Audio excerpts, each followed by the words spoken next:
حسین بانٹ رہے ہیں نجات لے جاؤ۔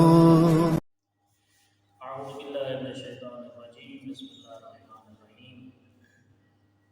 جیسا کہ ہم نے پچھلے درس میں بتایا تھا وضو کے بارے میں کہ وضو کا طریقہ کیا ہے، وضو کس طریقے سے کرنا ہے، تو ہم نے اس کے واجبات اور اس کے مستحبات کے بارے میں بتایا تھا۔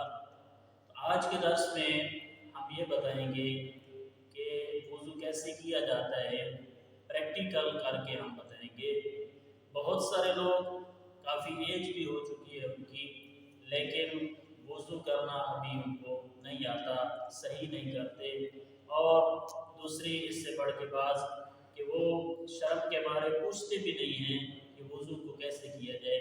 اور نتیجتاً وہ لوگ بہت سارے ایسے دیکھے ہیں کہ جو 50 60 سال تک ہو گئے ہیں لیکن ان کو ابھی وضو کرنا نہیں آتا۔ تو اس درس میں ہم پریکٹیکل کر کے بتا رہے ہیں، تو بہت سارے مومنین کو اس سے استفادہ ملے گا اور استفادہ کر سکتے ہیں۔ تو یہاں ہم وضو کو پریکٹیکل شروع کرتے ہیں، توجہ سے دیکھنا ہے، اور اندر سے آپ لوگوں نے بھی وضو اسی انداز سے کرنا ہے۔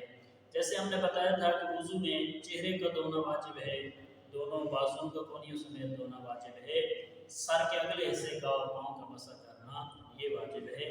تو اس درس میں ہم جو واجبات وضو ہیں انہی کے بارے میں ہم بتائیں گے۔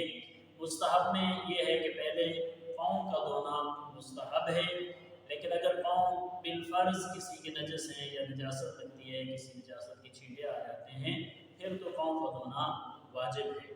اس کے علاوہ پاؤں کا دھونا مستحب ہے۔ ایک اور چیز بھی متوجہ کراتا چلوں کہ آپ کے چہرے پہ یا ہاتھوں پہ چکناہٹ وغیرہ لگی ہوئی ہے، یا سردیوں کا موسم ہے، یا ویسے آپ نے کوئی آئل یا کریم وغیرہ کولڈ کریم استعمال کی ہے، تو اس کے لیے ضروری ہے کہ پہلے آپ صابن سے ہاتھوں کو اس چکناہٹ کو دور کر لیں، اپنے چہرے سے اس چکناہٹ کو دور کر لیں، تاکہ یہ چیزیں مانع ہوتی ہیں وضو کے پانی کو جلد تک پہنچنے میں، تاکہ وہ چیزیں ختم ہو جائیں۔ تو ہم شروع کرتے ہیں۔ سب سے پہلے ہم نے مستحب چیزوں کے بارے میں بتایا کہ پاؤں کو دھونا مستحب ہے، اس کے بعد آپ 3 مرتبہ ہاتھوں کو دھونا، 3 مرتبہ کلی کرنا، اور 3 مرتبہ ناک میں پانی ڈالنا یہ مستحب ہے۔ اگر آپ یہ ادا کریں گے تو ثواب ہوگا، اگر رہ بھی جائے تو کوئی حرج نہیں ہوتا۔ آپ نے پاؤں بھی دھو لیے، ہاتھ بھی کلی بھی کر لی، اور ناک میں پانی بھی ڈال دیا۔ اب وضو کے واجبات کی ابتدا چہرے سے ہوتی ہے، تو وہ ہم چہرے کی طرف آتے ہیں۔ آپ نے پہلے ہاتھوں کو 3 دفعہ دھویا، اب آپ نے کلی کی اور ناک میں پانی ڈالا۔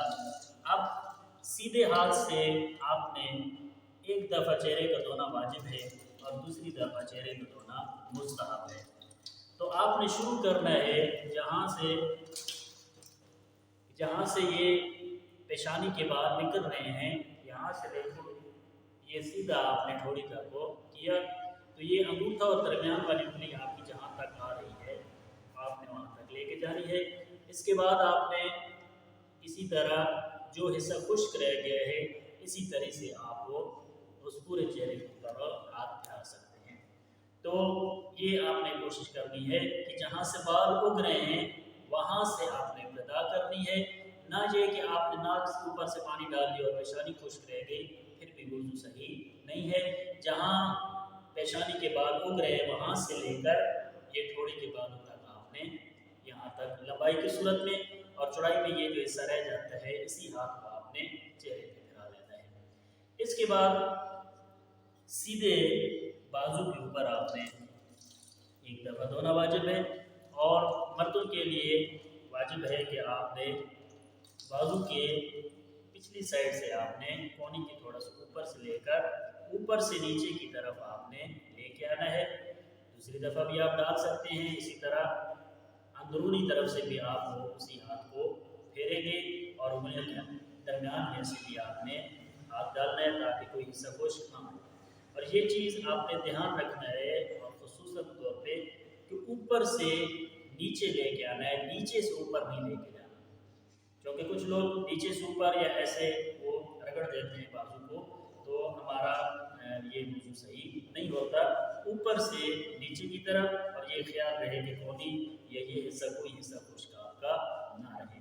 جب یہ بازو آپ کا دھل گیا، پھر آپ نے الٹے بازو کو یہ بھی پیچھے کی طرف سے نیچے کی طرف لے کے آنا ہے، اور اسی طرح آپ نے ہاتھ آگے سے بھی اور پیچھے سے بھی، تاکہ کوئی حصہ خشک نہ رہے۔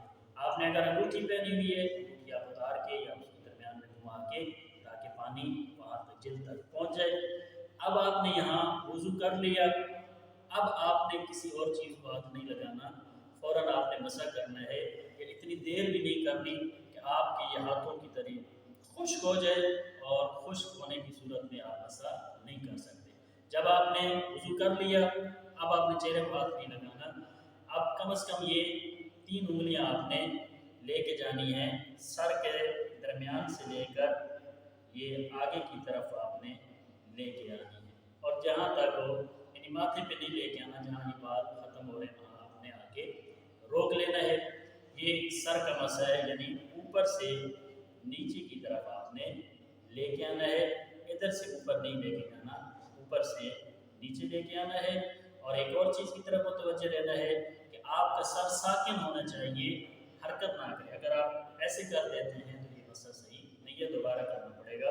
یعنی آپ نے یہاں سے یہاں تک مسح کیا، پھر آپ نے کیا کرنا ہے، پہلے سیدھے پاؤں کے لیے بھی شرط ہے کہ پاؤں آپ کا ساکن ہو، ایسے لٹک۔ اگر آپ ایسے کر دیں گے تو وہ سجدہ آپ کا وضو کا مسح ٹھیک نہیں ہے۔ آپ نے یہاں سے لے کر یہاں تک پہلے سیدھے پاؤں کا، پھر اسی طریقے سے آپ نے الٹے پاؤں کے لیے مسح کرنا ہے۔ یہ خیال رکھنا ہے کہ آپ کا یہ پاؤں ساکن ہونا چاہیے، کسی جگہ پہ ٹیک کر زمین پہ رکھ کے، یعنی اگر آپ یہ لٹک رہا ہے آپ کا پاؤں ایسے کر دیتے ہیں تو آپ کا وضو کا یہ مسح صحیح نہیں ہے۔